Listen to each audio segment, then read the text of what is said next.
Hi, everybody. I'm here with Abbe Smith, and we're talking recruitment enablement, as we always do. Abbe, give us a quick introduction to you, your background. Specifically, let's talk a bit about like the steps that you've taken to get into an enablement role, because a lot of people are always asking me about that. They're always interested in that. Yeah, give us your CV. Sure, perfect. Hi, everybody. I'm Abbe Smith. My job title is Senior Talent Enablement Manager, and I work at a company called Legend.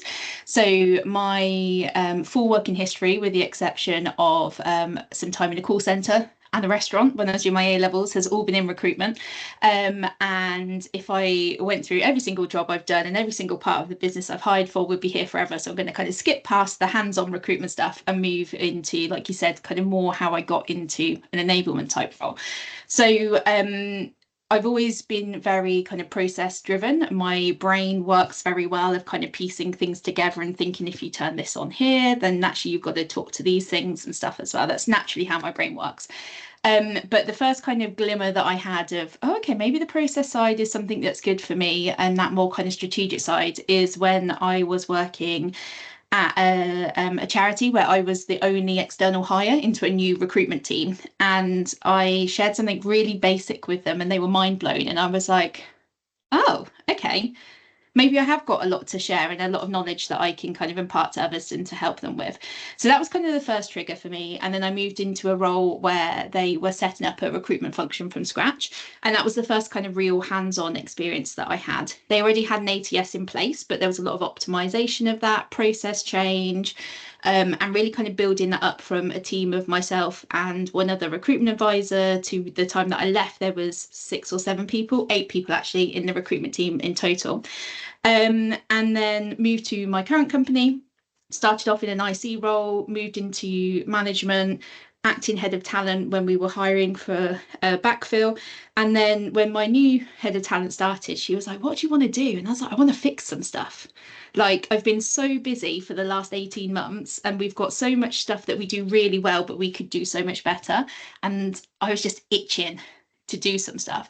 And it was through all of those kind of experiences where I just had a go at things and kind of investigated. And if something wasn't working, I tried to work it out rather than just going straight to the ATS's help system or LinkedIn's help system or whatever. And I think that curiosity is what kind of made me realize, oh, okay, I can do this. I'm good at this. And yeah, being able to have those opportunities where I could get stuck in with stuff has been really kind of beneficial. And so yeah, we kind of basically built this role for me, which I appreciate is a very fortunate situation to be in. But my manager very quickly kind of noticed my skills in the things that are important for an enablement type role. And yeah, we kind of built this role, hired a backfill for my old manager role, and then I kind of moved into it April last year. Great. So, I mean, I know from previous conversations that you and I have had that to get really into like enabling recruiters, you have to make sure all the infrastructure and the big picture stuff is in place first. And I know that that's kind of the route that you've taken. So just give us a bit about like day one, how do you, day one, how do you evaluate what needs done, right through to like day 365? What are you doing by that point? Oh, it's a very good question, and it's a very big question as well. Sorry. No, it's cool. I love a big question. So I think it probably differs on the company and where they are at in the journey. So, like in my current company, we have an ATS. This year, I'm going to be looking at a new one, but we have one. We had processes. We had lots of stuff already in place. But my previous company, they did have an ATS that somebody implemented. But other than that, everything had been done through agencies before. So when I started, there was a real kind of back to basics. So the approach that I would take if I was starting from scratch is just to kind of like map out what you're doing currently. So literally, like, however that works best for you, like on a Miro board, on a piece of giant paper, like whatever it is, just get everything out and get input from others as well. So from your hiring managers, from your leadership, like where they touch the process, and kind of map it all out.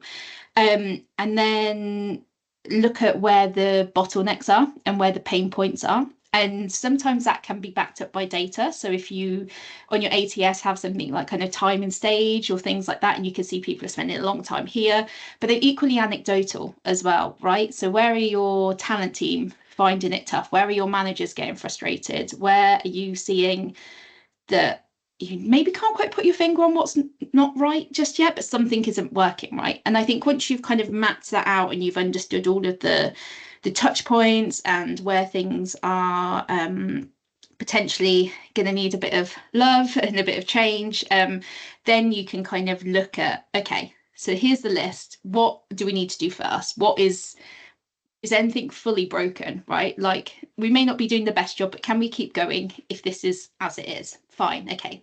But this is really broken. We really need to fix this first. And I think that prioritization is a really important thing to do, because it's very easy to get sucked into trying to fix everything all at once. And hands up, I'm very guilty of doing that. Even now, I'm still like, if somebody comes to me like, oh, this isn't working, I'm like, oh, shiny, I'll fix that, rather than thinking about like the bigger stuff that I should be focusing on.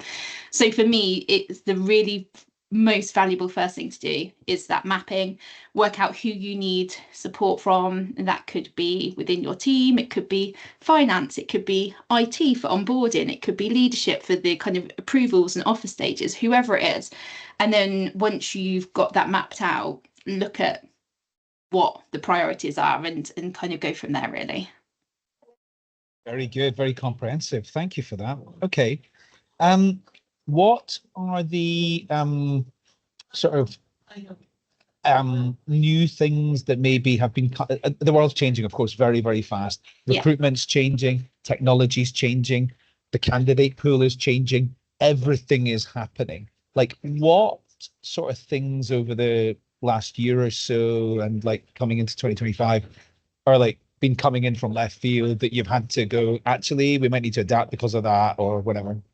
Yeah, good question. And like you said, it's always changing, right? So I'm going to say these now, and then if I listen to this back in 3 months, I'll be like, it's not a problem anymore. But I think one of the biggest challenges that we're facing right now is just the sheer volume of candidates who are applying directly. For some of our really niche specialist roles, not so much, but for some of our kind of roles where maybe we don't need industry experience or the requirements are a bit broader, we are just getting so many direct applicants. And that then becomes a logistical challenge of, obviously, we want to let those people know as soon as possible. There's nothing worse than waiting for a response, especially if you are actively looking for a job, right? And we really respect the time that people put into their application. So we want to show them that respect by responding as quickly as possible. But if you get 300 applicants over a weekend for just one job, that's a lot of people to try and kind of work through. So I think that shift in the candidate pool and the use of tools like the easy apply button on certain job boards and things like that, where people are just firing things off left, right, and centre. I've heard of people, I've not heard it from my team here, but I've heard of lots of from kind of other peers of this, like reaching out to candidates to a screening call and they're like, oh God, I don't want to work for you. And it's like, well, you applied, because they're literally just kind of hitting all these easy apply buttons. And I think, like, I can understand it. It's an incredibly stressful time trying to find that job when you need it. But that kind of shift of making things easier, which is ironic, right? Because the whole point of my job, I like to say, is to make things easier for people, but it's proving challenging to kind of manage on the other side. And similarly with kind of the use of AI as well, I'm a big believer in that. It's something that I'm not ashamed to say that I use quite regularly as part of my job. But when you see covering letters that are literally exactly the same for like 10 candidates in a row, with the exception of like when I worked at a certain place, you can tell they've just gone into ChatGPT and said, write me a covering letter for this role, which again, sensible use of the tools available to you, but doesn't really show your personality, or we don't necessarily get what we need from it because they're relying on AI rather than using it as supplementary. So I think those are probably the two biggest changes which have impacted our process, kind of quite front loaded, really. It's that initial kind of application stage where we're seeing those huge numbers that we are having to kind of try and find a different way to manage in the most respectful way of candidates' time. Do you get a sense that, I mean, these new things that you're having to like go and evaluate, and then try and work out what's our solution to this, what's our answer to this. Do you believe that the velocity of new things is just increasing? Yeah. It feels like every day, or maybe not every day, exaggerate slightly, but yeah, it feels like there's something new out there which is kind of seen or kind of marketed as the golden solution to fix this problem.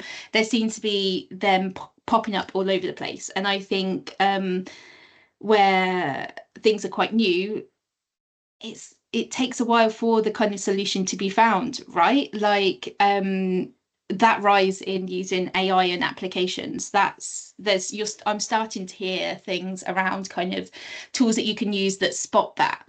Okay, fair enough. But then what do you do with that information? Because I don't think using AI is a bad thing. I think it should be supplementary rather than fully relying on it. But like, we shouldn't be using something that kind of rules people out just because they've used a tool like that to write their CV or their covering letter, because actually it's really helpful. And if you think about it from like a DEIB perspective, for some people who may struggle with writing or kind of putting themselves across in that way, it's an excellent tool to open doors for them. So I think there's lots of solutions out there that on the face of things look amazing, but then when you kind of look underneath it, you're like, oh, this is just a sticking plaster. It's not necessarily going to solve the problem. But yeah, they pop up all over the place, and then nobody's ever used them before, so it's always a bit like, oh, do we want to be the first people? Probably not. And it's weighing up that kind of, okay, so do we try and find a solution internally and manage it ourselves, or do we look at one of these options, and then what are the wider impacts of that? And then we're talking to legal, and then we're getting advice from other people, and it just, yeah, it feels like every week something else pops up on my LinkedIn or on one of the recruiter Slack communities I'm in, and it's hard to not get distracted by those shiny things, like I mentioned earlier, like and kind of take that step back and think about the bigger picture.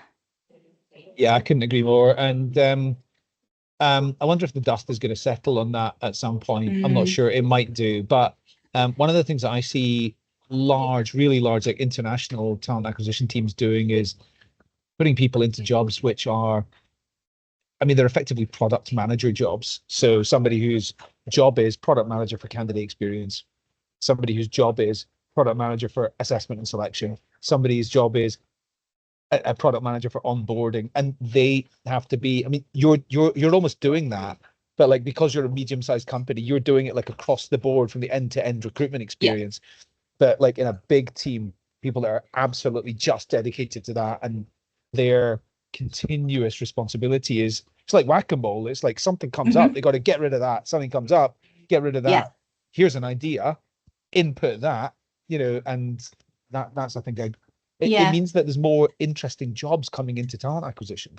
Yeah, definitely. And I think there's an interesting element around it as well, where there's also the change management side with the talent acquisition teams as well, right? It's all well and good finding a solution, but you can't just like drop that in and expect the talent partners who are super busy and are doing what they do best in terms of managing candidates and managing managers and managing processes. So you suddenly need to be like, hey, here's this brand new system. We're turning it on tomorrow. Like, you can't do that, or you can, but it's not going to get you very good results. So I think that's a fairly kind of, well, not fairly, a very important part of the enablement role is actually not just like launching stuff at people and praying and hoping for the best, right? You need to make sure that that is really, you've actually solved the problem, or if you haven't, you've kind of explained why you can't, but this is as close as we're going to get, and really get the team on board with it and make sure that anything that you do change is embedded, there's support available, everything's documented, there's training,